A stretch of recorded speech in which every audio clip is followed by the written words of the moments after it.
Good morning and welcome to your Tuesday, September 3rd market news update. Volkswagen considers closing factories in Germany to cut down cuts. Swiss inflation cooled to a 5-month low, casting doubts of further policy easing measures of SNB.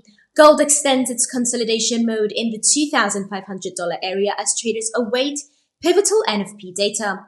Manufacturing data from the US to set the tone for the greenback's performance. The yuan fell further in today's session as calls for further PBOC stimulus measures rise post-weak PMI data. Aussie traders brace for Australia's final GDP print for Q2 of 2024 in tomorrow's early Asian session. Netanyahu defends its hardline stance against the war in Gaza, despite rising discontent from Israeli citizens.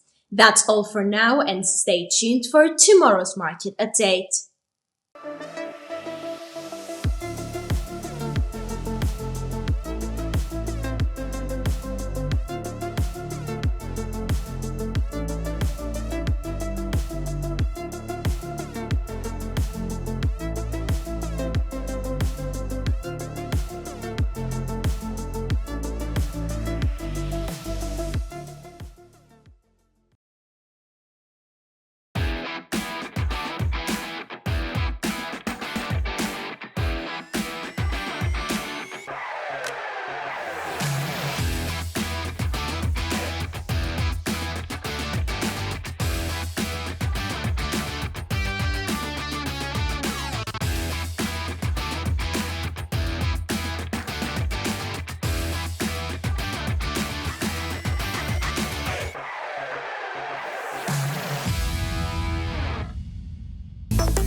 Hi everybody and welcome to another daily presentation. This is the market overview for the 3rd of September of 2024. And these are the key events that you should familiarize yourself before starting your own trading day.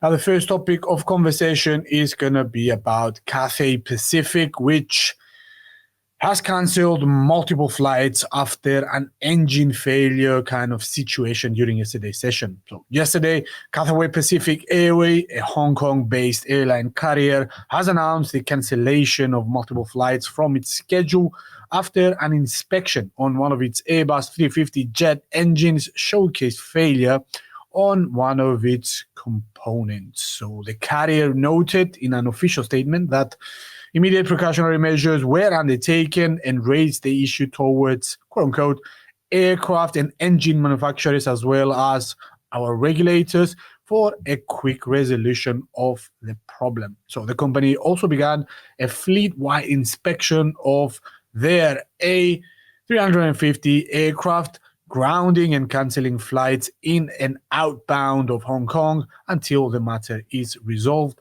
expecting all affected aircraft, it's 48 aircraft, to resume operations by September 7th. So the Airbus 350 jets are indeed using British-made Rolls-Royce engines, and given the unfortunate event, the Aerospace and Defence Company, we're talking about Rolls-Royce here, was driven lower by 6.5% during yesterday's session. But at today's market open, we have seen it rebounding and regaining and pairing most of those losses. Today is trending up 4%. However, the panic is not yet done. We will be watching closely to see whether new problems arise from these inspections from the aircraft carrier company, so Cathay Pacific Airways, but also we're going to see the impact is going to have on Airbus as well, whose stock price has fallen by over 1.5% in today's session, at the time at least that I've personally checked it. So we will see how the whole thing unfolds, and we have to remember that this is not the first time this year that we have heard aircraft manufacturers making headlines, if you will, like, with not the good kind of connotation attached to them. So again, we will see whether this kind of scare is going to extend or not. So the complication, the grounding almost of the 48 fleet of planes for inspection, but also the cancellation of multiple flights, which leaves many travelers kind of stray, and they have also delayed flights and cancelled flights, inadvertently gave rise to concerns about the reliability of the company's aircraft, but also the aircraft in and of itself, the Airbus made kind of aircraft. And now we see this kind of reputation being put on jeopardy. So again, clearer data and releases and announcements and the outcome of these kind of inspections are going to be closely monitored. So the grounding of flights due to failures has been indeed a not so unfamiliar theme for investors in 2024. As we have seen earlier this year, Boeing came under scrutiny after a series of unsavory incidents, if you will like. We're actually putting it lightly, with his planes, which has eroded travelers' confidence, however, did not impact the wider, let's just say, traveling kind of segment of the markets that much. Okay, people still use planes in order to go ahead and do their business or their leisure time and all of that. So who knows? We'll see again on any given new information about what's going to happen with this kind of situation. For the time being, we're going to keep it here. Thanks for watching, guys, and we will catch you on to tomorrow's session for hopefully another brief update. For the time being, take care. Bye-bye.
Hi, everybody, and welcome to another episode of our webinar series. Hope you are all having a lovely Friday.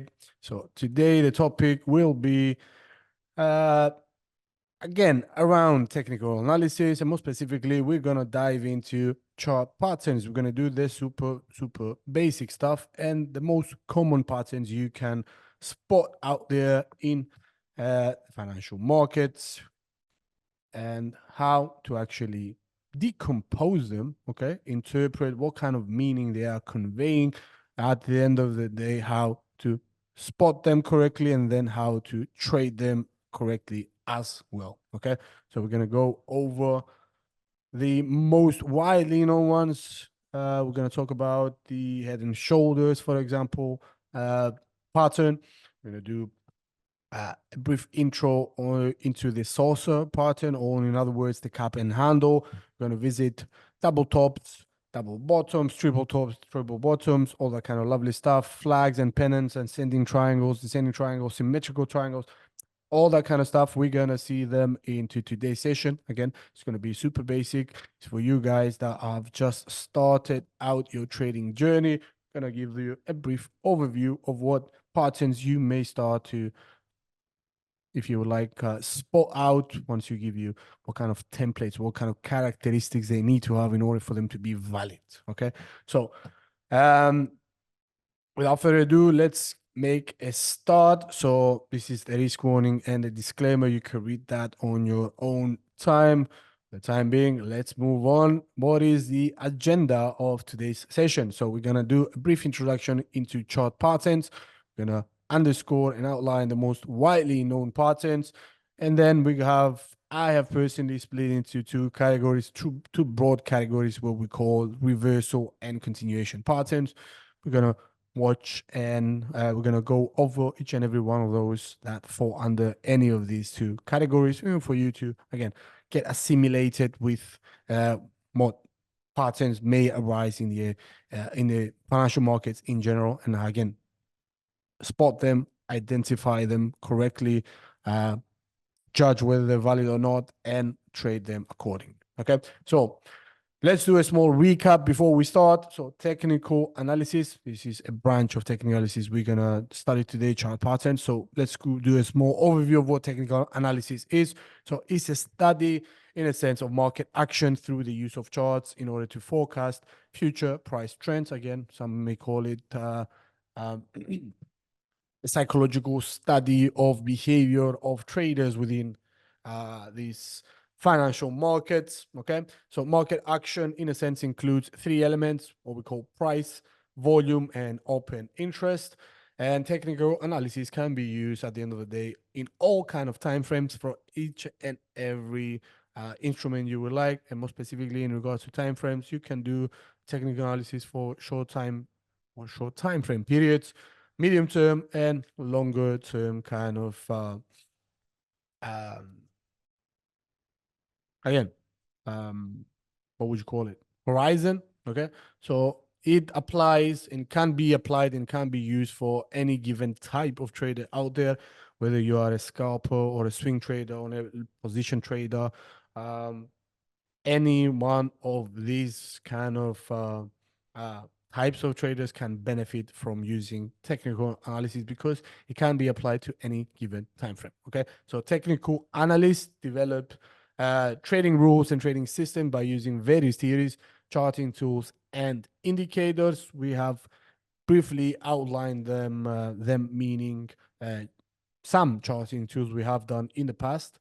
Okay, and we're gonna as we progress throughout the series, we're gonna introduce technical indicators, and more specifically, which ones are useful under which kind of conditions. Okay, so if a market is trending, you can use moving averages, RSI, moving average, convergence, and divergence. There's a lot of technical indicators that can be used on a trending market. Whatever, if you have an instrument or a market that is trending in a sideways manner or is trading within a close trading range, okay, other technical indicators are more appropriate under those kind of circumstances. Okay, so some examples of technical indicators that can be used on these sideways kind of movements are commodity channel index. You can do McClellan, ADX, possibly. You have a lot of other technical indicators calibrated for each and every kind of type of trend within a market. Okay, so the idea here is to introduce all of them and introduce what are the strengths and weaknesses, and at the end of the day, apply them accordingly depending on the situation. Okay, so at the end of the day, we have let's circle back to technical analysis, the overarching theme of this kind of presentation as well, and many others throughout the series. As technical analysis and technical analysis in general has three main principles, if you would like, and more, but we decided to place on this slide, the most widely known ones, or at least the ones that most agree are the key components. Okay, so there are three quote unquote truths in regards to technical analysis. Again, quote unquote, that market discounts everything, hence any sort of new information coming in is already at that point in time being implemented into the price action. So markets are being moved by incoming data, and once incoming data rolls in, the market adjusts itself accordingly. Now, the other aspect is that the key principle is that price moves in trends. Okay, hence, if you assume that from the beginning, that means there is an inherent predictability in regards to market trends, and you can actually capitalize upon that. And the last one is that history tends to repeat itself. So points in time in history when you have specific underlying factors, okay, directing a price move towards an undefined kind of goal, okay, and or end or direction, okay. If those same parameters or same underlying components arise in a different point in time, you can, in a sense, once again, expect the market to react in a much similar manner. So, for example, we're talking about a simple example might be a central bank embarking on an aggressive tightening campaign since inflation in that economy has run rogue, if you would like, or has exceeded the bank's target. You would reasonably expect to see the reaction from central banks, which, if inflation is high, they will follow up with interest rate hikes, which we have discussed in the prior webinar, that once you start seeing a central bank raising rates in order to squash inflation, you get specific kind of movements in markets. For example, you will see, reasonably speaking, an appreciation of that country's currency, okay, more inflows towards that specific currency, mainly to take advantage, mainly because international investors take advantage of that high interest rate kind of level within that country and get, in a sense, paid interest because they will deposit money into that denominated that country's kind of denominated accounts, if you will like. And you also get similar reactions or opposite reactions in that kind of case in regards to stock markets, since you have a bottleneck of funds flowing from central banks towards businesses and banks and then businesses. Okay, that tends to lead to a loss or slowing down of consumption trends. Okay, or at least access to funds is much more hard. Thus, in a sense, stifles economic activity, and therefore you don't have the same opportunities in the, for example, equities market. Thus, you can have a negative reaction in stock markets. So it's a different plethora of different indicators and different components that affect markets in general. So once you see a bundle of these kind of underlying circumstances arising at, for example, this point in time, and you go back in time and see what kind of other periods have had the same kind of underlying parameters, and you see the reactions, you can extrapolate from that and capitalize upon that. That's, in a sense, the point about the history tends to repeat itself. Okay, so again, inherent predictability is used for profit-making opportunities. Okay, so let's move on to the most widely known patterns. Okay, which is the main concern of our webinar series, webinar episode today. Okay, so chart patterns. Let's make a start with the most widely known ones. Okay, so the prime example for a cap and handle formation is what is one of the most widely known ones, the most symbolic or the most recognizable one by traders, because mainly because it's super simple to spot. Okay, and it has specific kind of components or parameters that need to be fulfilled in order for it to be a valid cap and handle formation. So cap and handle formation, also called the cap with the handle, same thing, is a bullish chart pattern that is defined by a chart where you have an instrument's price, which drops in value. Hopefully you can see my mouse pointer. Okay, we're talking about the left-hand side of the so-called cup. Okay, price drops in value, then rises back up to the original point in time. Let me get my pen, whatever that is, much more nicely. Okay, so the initial reaction is a sharp fall of prices.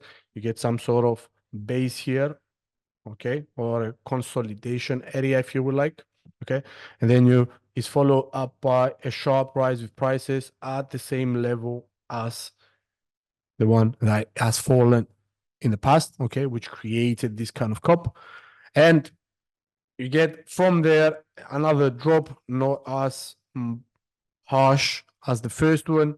Again, some sort of consolidation, a rebound, and then what we say when we call in financial markets a technical breakout from that same level that we saw prices falling initially, second level where we saw prices stalling at. Once you see the break above that is, in a sense, the complete formation of what we call a cap and handle.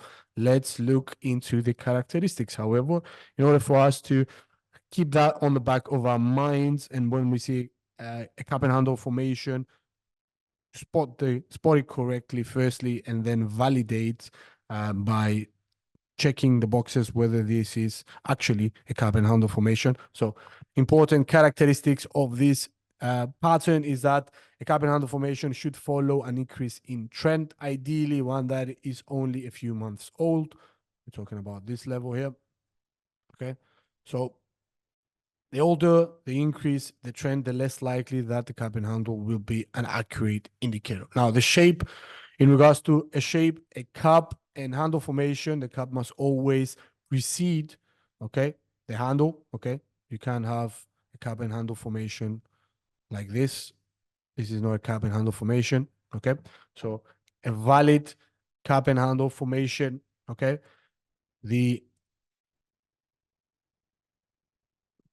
cap must always come before the handle, okay? So not the other way around. That's a first, okay? That's the first parameter that you should pay attention to. Now, the cap should form, let me get this out of the way.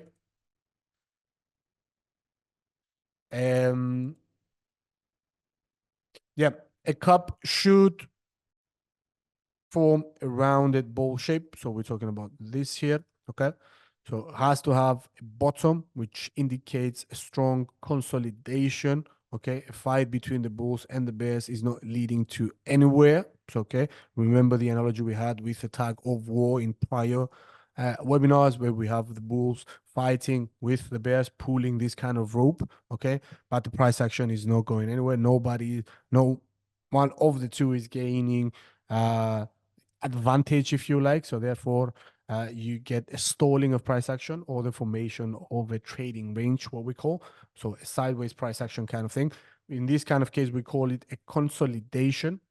Okay. So the bottom of the bowl is the consolidation area after the sharp fall. Okay. And then from there on, you see the price action rising sharply afterwards, okay, forming completely what we call a cup. Okay, that's stage number one. Something else to remember is that the cup should be a cup and not a V-shaped kind of formation. V-shaped kind of formations, obviously, by looking at them, they broadcast some sort of volatility. So falling of price action and then jumping right back up is not what we look for here. We need to have some sort of area of consolidation, that fight between the two, because this might be just, again, a volatile kind of reaction and not an actual valid formation of the cup. So something else to keep in mind. So in a sense, the cup should be fairly shallow and ideally should retrace about 30 to 50% of the price increase. Okay. So if you have a movement coming up like this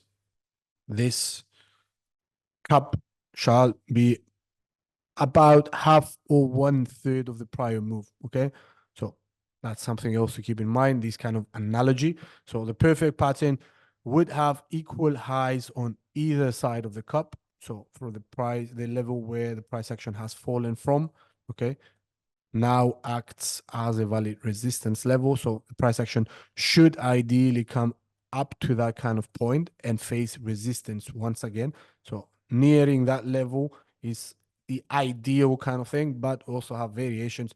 You might have some price action breaking above it or not coming up to that kind of level. Still valid, but not as valid as an ideal cup and handle, which needs to rise to that kind of level for the same, rise to the same level as well and challenge once again and fail. Okay.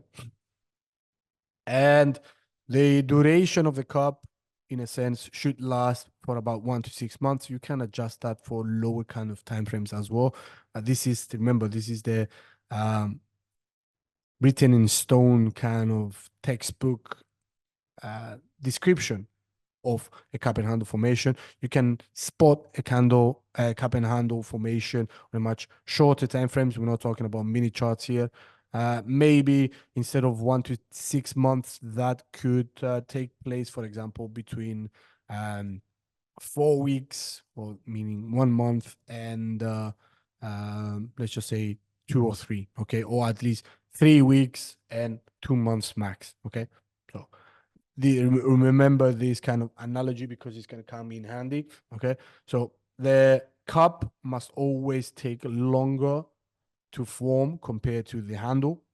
Okay, something else to keep in mind. So if the duration of the cup has taken between 1 and 6 months to form, the handle shall and should, if it's an actual validated kind of cup and handle formation, should take anywhere between 1 to 4 weeks. Okay, so you get the analogy that this handle must be much shorter in duration compared to the cup. Okay, so in other words, that is not optimal to have a cup and handle like this. Okay, so in a sense, you need some sort of analogy between the two. You need this handle to be much shorter in kind of duration compared to the cup. Okay, so in regards to volume, the volume of the instrument could decrease along with the price during the cup.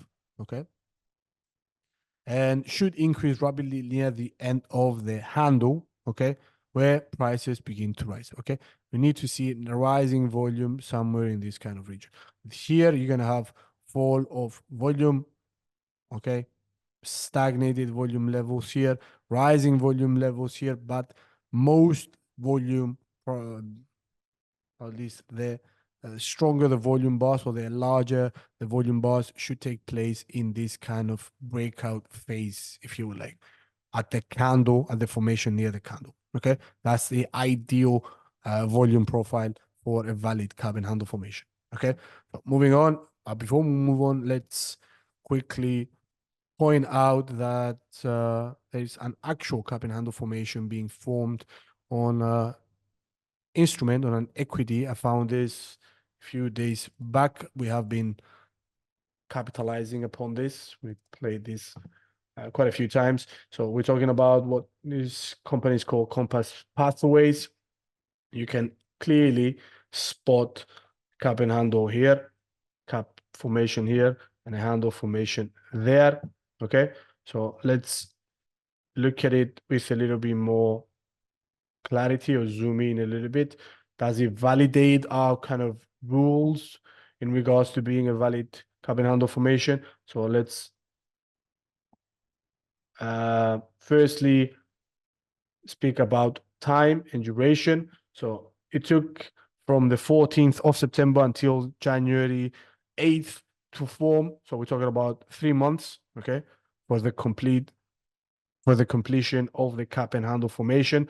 Let's look at the level that it has fallen from. Okay, so the lips of the cup, if you would like. Okay, so this is the level where it fell from. This is the consolidation area, or the bottom of the cup we just mentioned. Okay, Okay, some consolidation has taken place between this kind of range. Okay, then you see the right hand side of the cup, okay, rallying as high as the level that it has fallen from.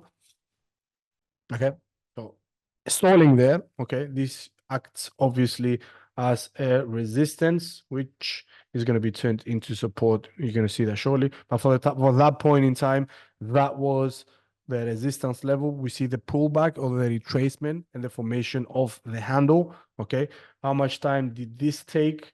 Obviously, less than the 3-month period we just said. So from September to January for the formation of the cup, and it took merely how much?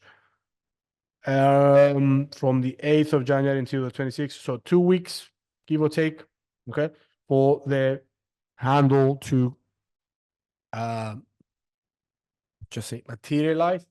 And after that, we see what exactly you normally see after a technical breakout. We see the first challenge of the resistance level failing, the pullback, rise again of the price action sharply with rise in volume as well.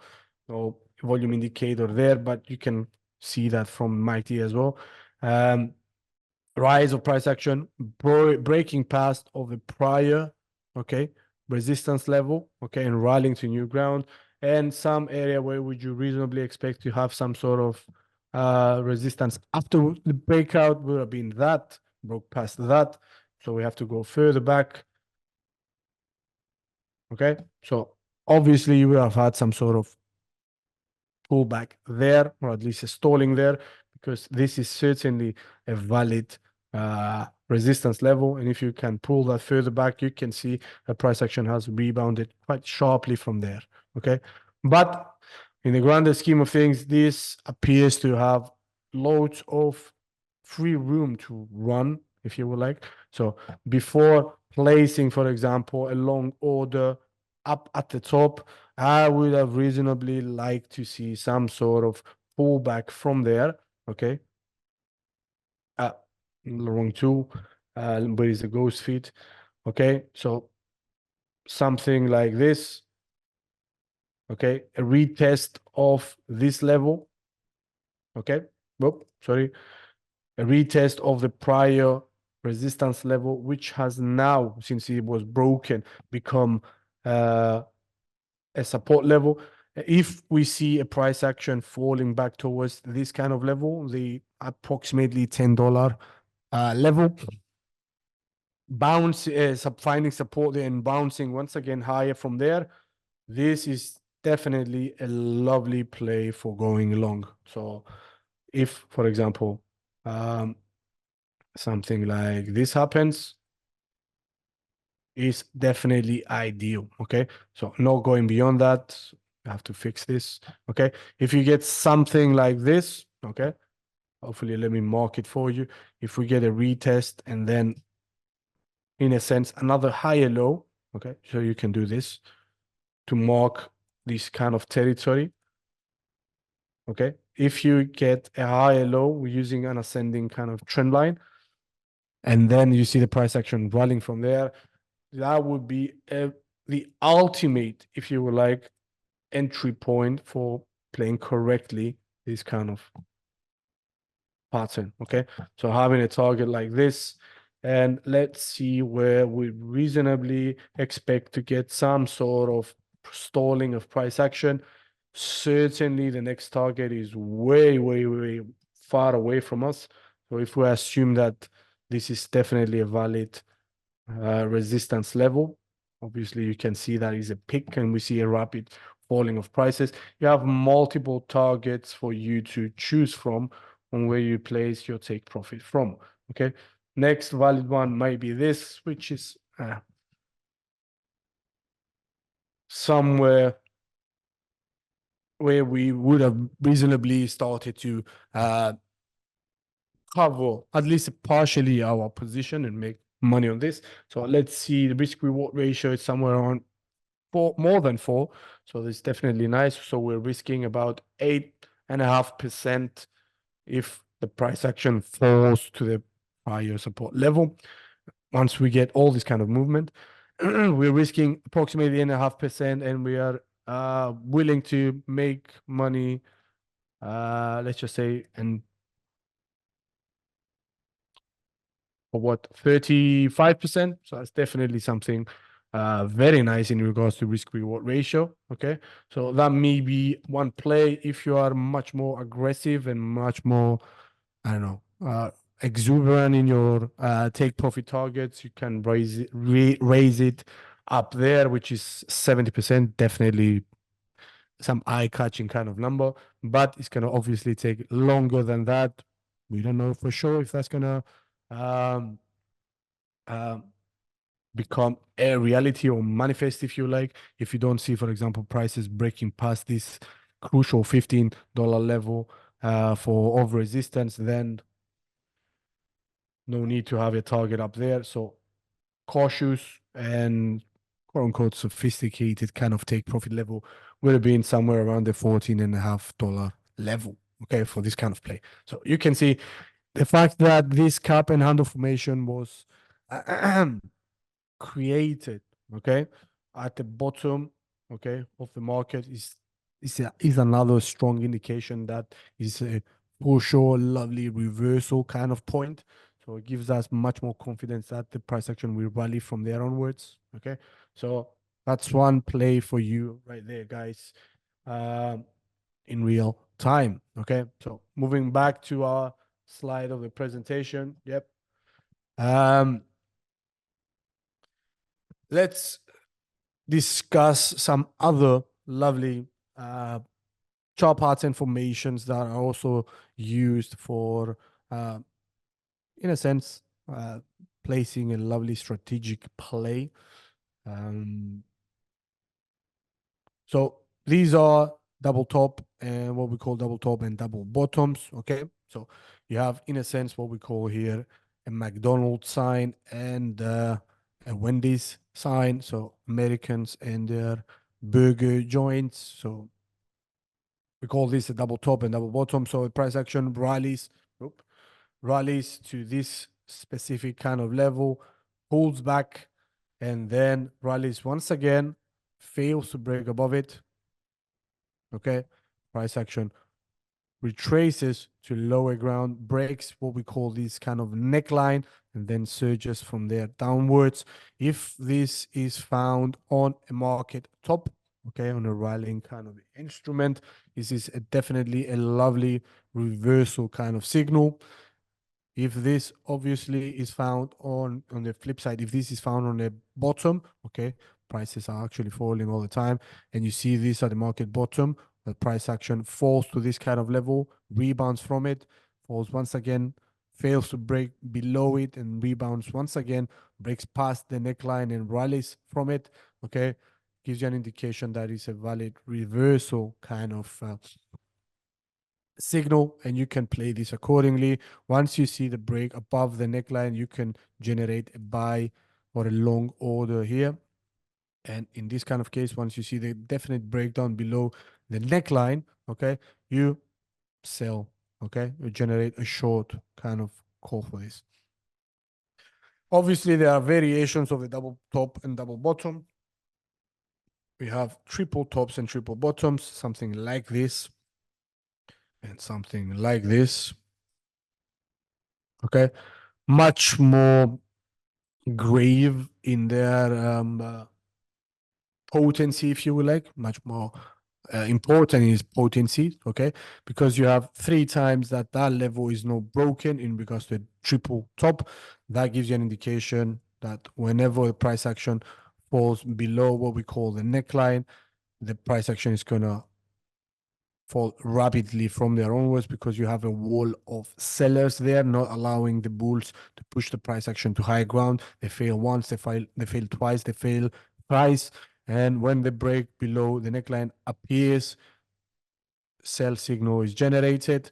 Flip side, again, triple top and triple bottom. So in the triple bottom kind of case, bears are in control, the pushing price action to lower ground. The bulls are constructing a wall of with their orders down there, not allowing the bears to push the price action to lower ground. Fail once, they fail twice, they fail thrice. Break above this kind of neckline by a lot and by a definitive amount of number of percentage, if you would like, creates what we call a buy signal here, and you expect this kind of reversal to take on momentum from there onwards and rise to high ground. Okay, if this is found at the top, it's definitely a lovely reversal signal. Same goes for this, but if this is found on a bottom, this is another valid reversal kind of signal. Okay, so characteristics found near the end of the bull market, has two consecutive peaks. Prices bounces from the neckline from the second to form the second peak. So we're talking about this. Okay, and when prices fall below the neckline, is considered to be a bearish signal, sell position, etc., etc., etc. We just discussed this. Double bottom, same thing. If double bottom is the end formation in a declining market, yep. So if it's found in the bottom, definitely potent. It's identical to the double top except for the inverse relationship in price. Obviously, the pattern is formed by two price minima or two lows. Yep.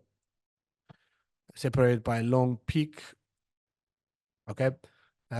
Which kind of defines the neckline. This is the neckline. Most of the rules are associated with the double top formation also apply to the double bottom formation. So a break above this level is a buy signal, strong reversal kind of chart pattern formation. Okay. And volume, we need to show up marked up interest or increase, excuse me, once you start to see prices rallying here at the end of the second bottom. Okay. So here you need to have the confirmation for a rising volume. Okay. Next one is what we call the head and shoulders chart pattern. Okay. We're not talking about the shampoo here. Okay.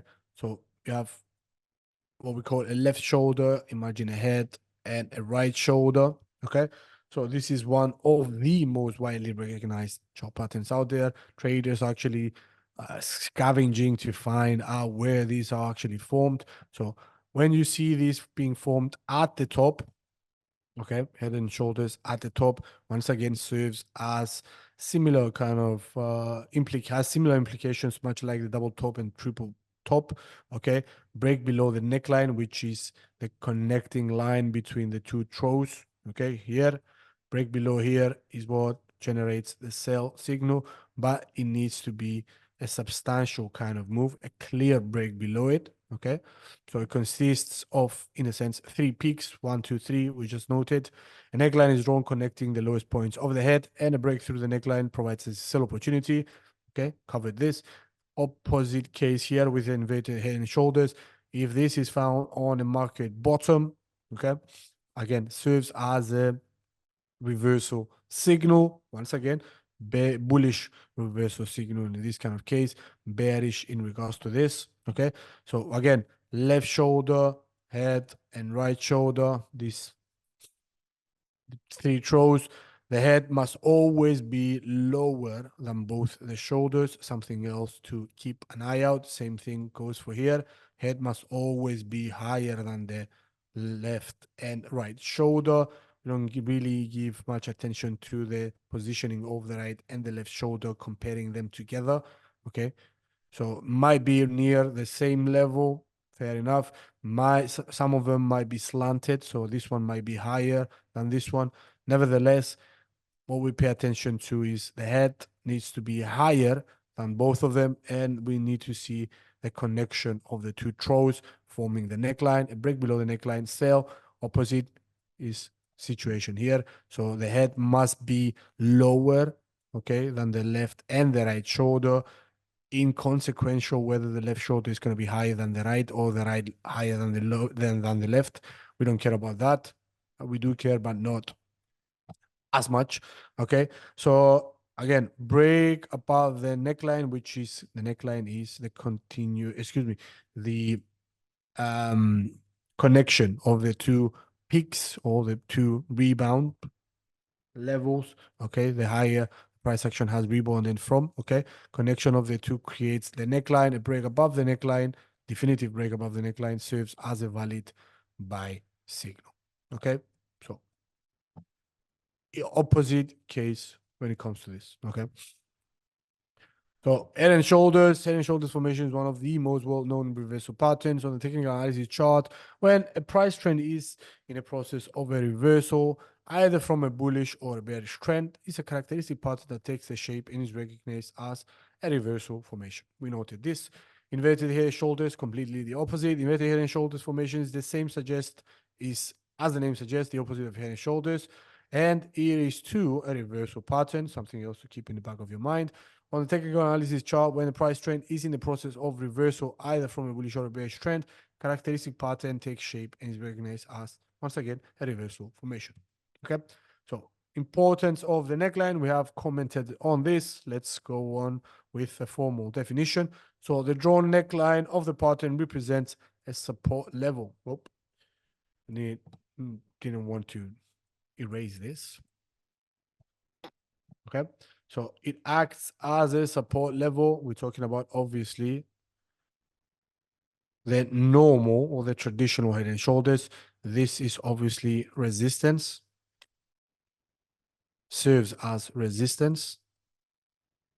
This is support because you have price action bouncing from it. Okay, so and the assumption cannot be taken that the head and shoulder formation is completed, okay? Something else to pay attention to, unless the neckline is broken. So if this is not done and you get something like this, not a head and shoulders formation, you need to have a definitive break below the neckline, okay? And such breakthrough may happen to be on more volume than not. So you need volume bars being higher here compared to this, okay?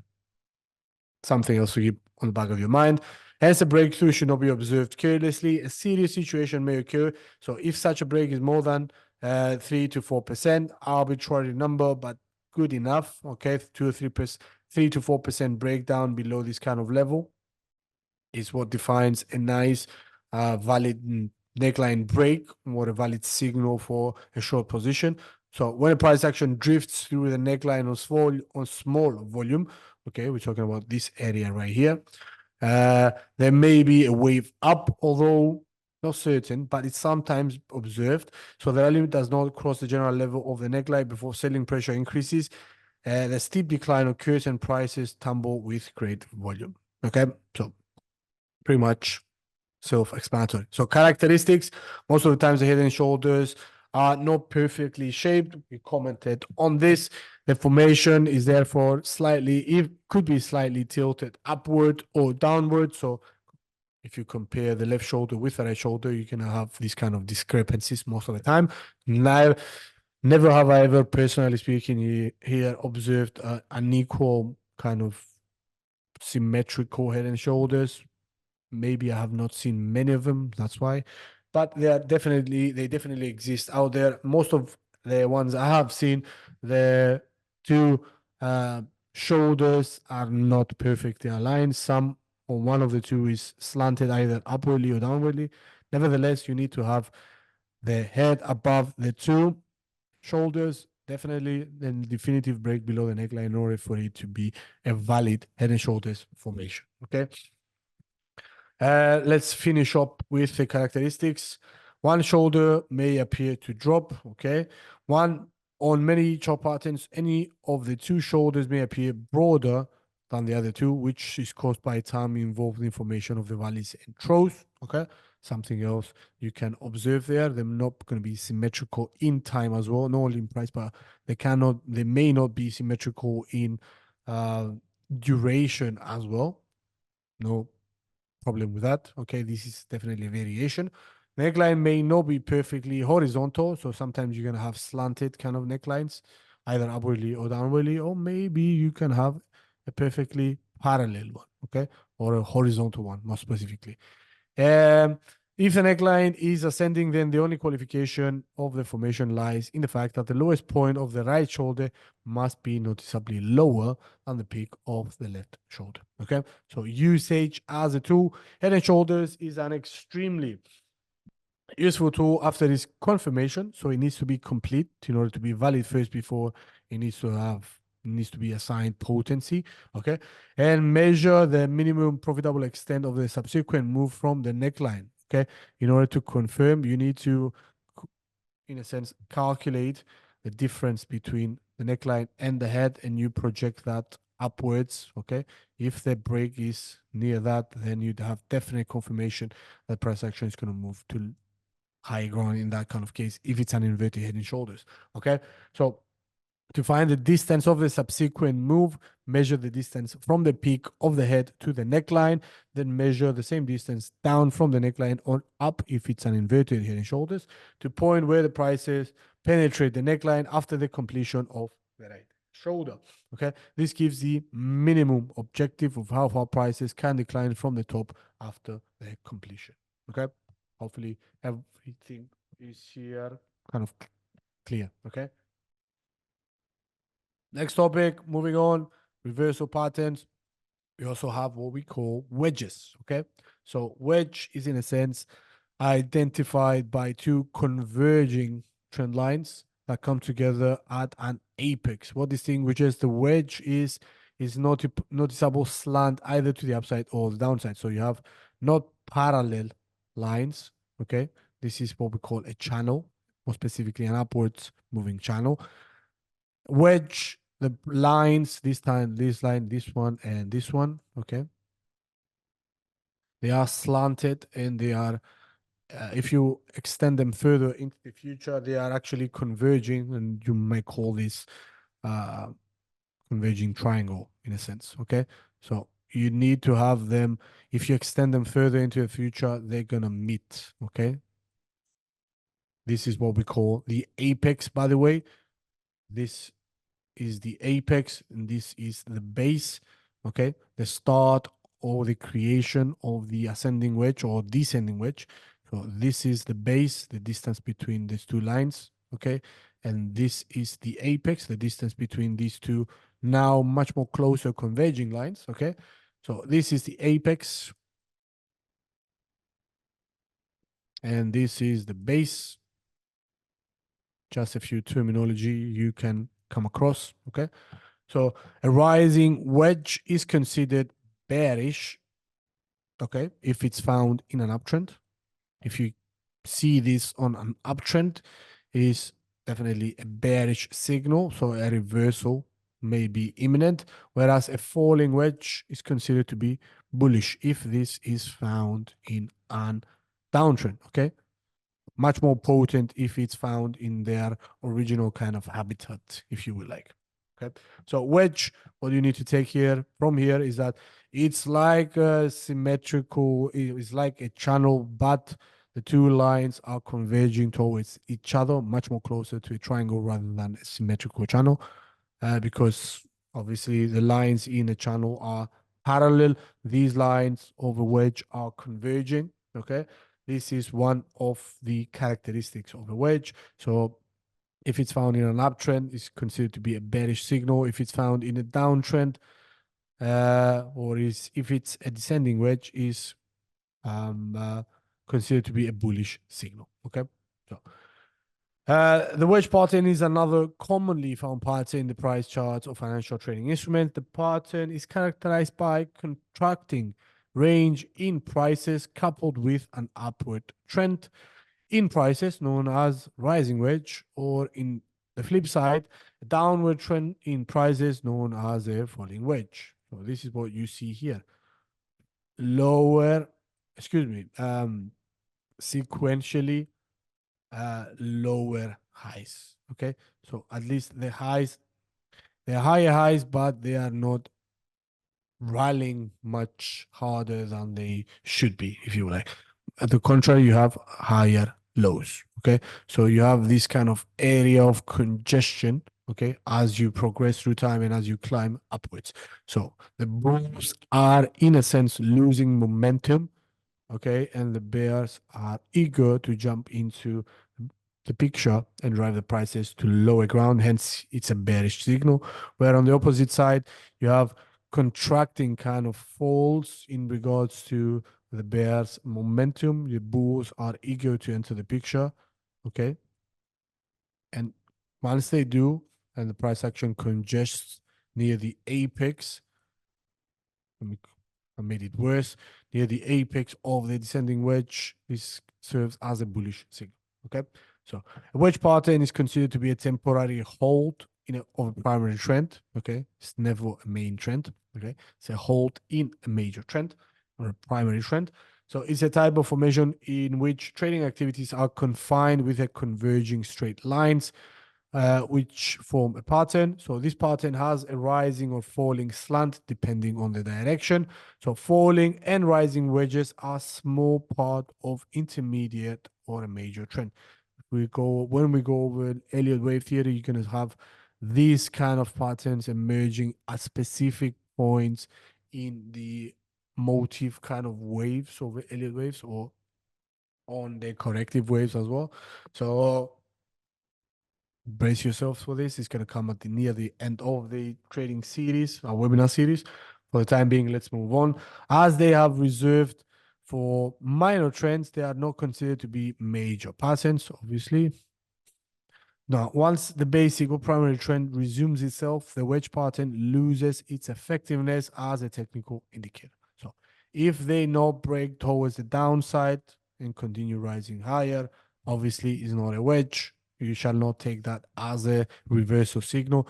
Therefore, extrapolating from this, you need to see a definitive break and a substantial move towards the opposite direction in order to be sure that the wedge is actually a valid one. Okay, no brainer there. Okay, so ascending or rising wedge. I think we have covered all of this, but let's quickly go over it. We're running out of time as well. So the rising wedge pattern is characterized by a chart pattern which forms when the market makes higher highs and higher lows with a contracting range.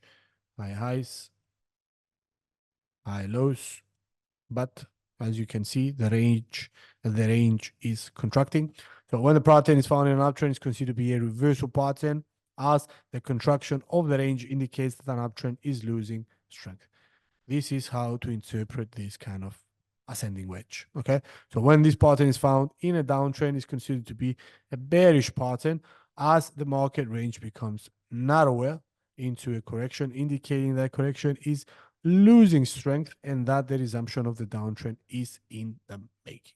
So if an ascending wedge is found in a downtrend, it acts as a continuation pattern, not a reversal.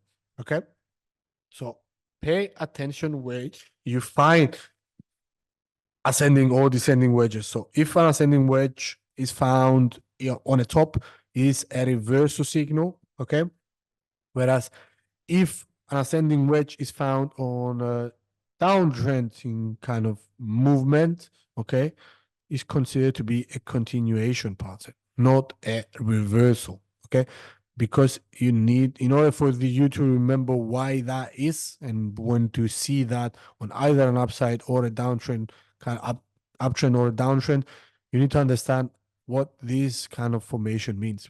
Again, this means that the uptrend or the movement is losing momentum. Okay, the uptrend is losing momentum. So if it's found at the top, it's a reversal. If it's found on the bottom, that means the pullback, because this is going to be considered as a pullback if the price action is moving in this kind of fashion. Okay, this is running out of steam. This meaning all this I just circled is losing steam, and continuation will ensue. Okay, so in a rising wedge, both boundary lines slant up from left to the right, obviously.